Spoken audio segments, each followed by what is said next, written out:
নভিলটের অন্য আয়োজনে তোমাদের সবাইকে স্বাগতম। আলহামদুলিল্লাহ যে আমরা সম্পূর্ণ নতুন আরেকটা আলোচনায় হাজির হতে পেরেছি।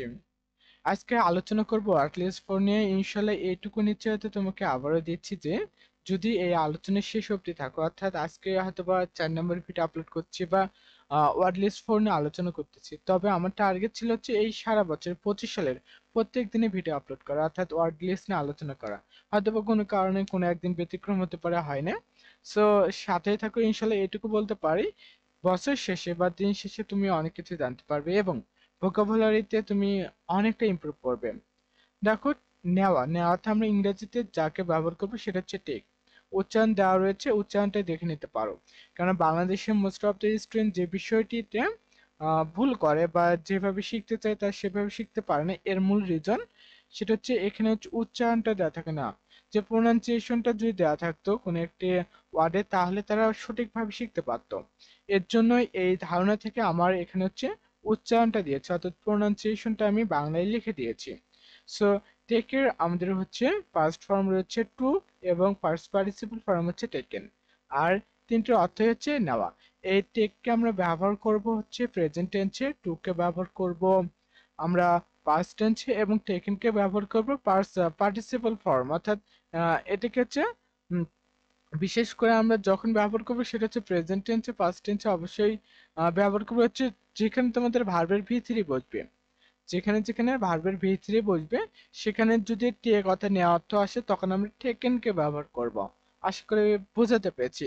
আর এটারও একটি হচ্ছে টেক আমরা যেহেতু বাংলাদেশে বলি, তবে ব্রিটিশরা বা আমেরিকানরা ওরা কিন্তু এভাবে উচ্চারণ করে না, ওরা বলে ঠেক, যে টির উচ্চারণটা ঠ করে বলে ওরা। সো এক্ষেত্রে একটু উচ্চারণের দিকে আমি খুব বেশি যাচ্ছি না, প্রোনাউন্সিয়েশনটা কোন এক সময় অলরেডি এমনিই ঠিক হয়ে যাবে।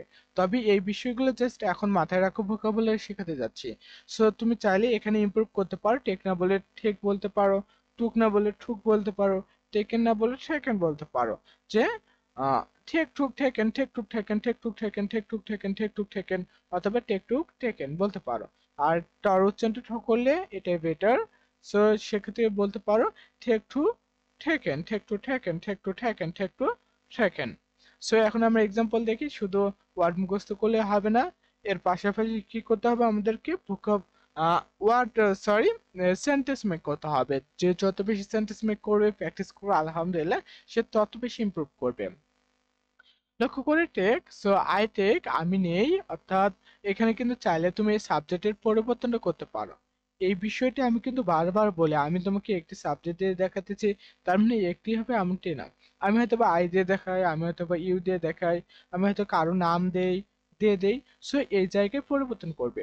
আই টেক আমি নেই এ শাওয়ার এভরি মর্নিং, যে আমি প্রতিদিন সকালে গোসল করি।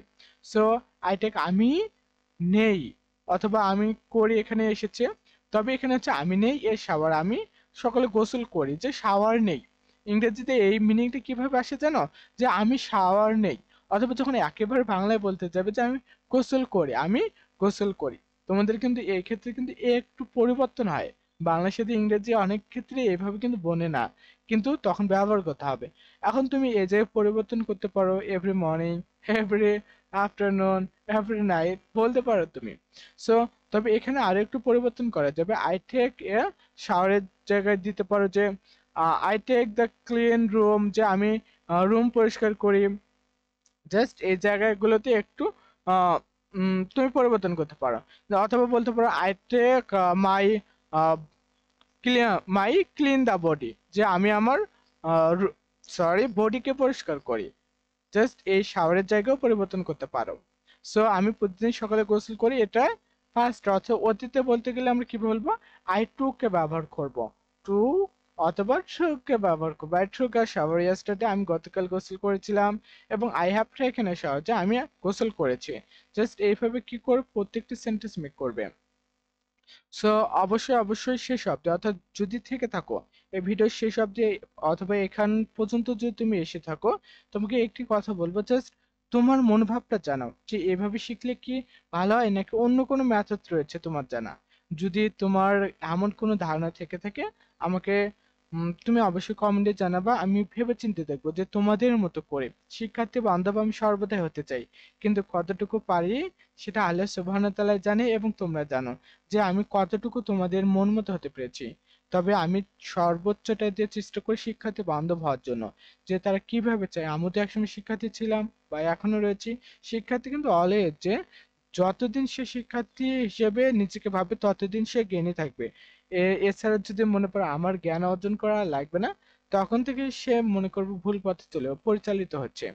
সো তোমাদের কাছ থেকে আমি শিক্ষা নিতে পারি। সো কোনো কিছু জানলে অবশ্যই কমেন্টে জানাবো অথবা হোয়াটসঅ্যাপ রয়েছে, সেখানে নক দিতে পারো।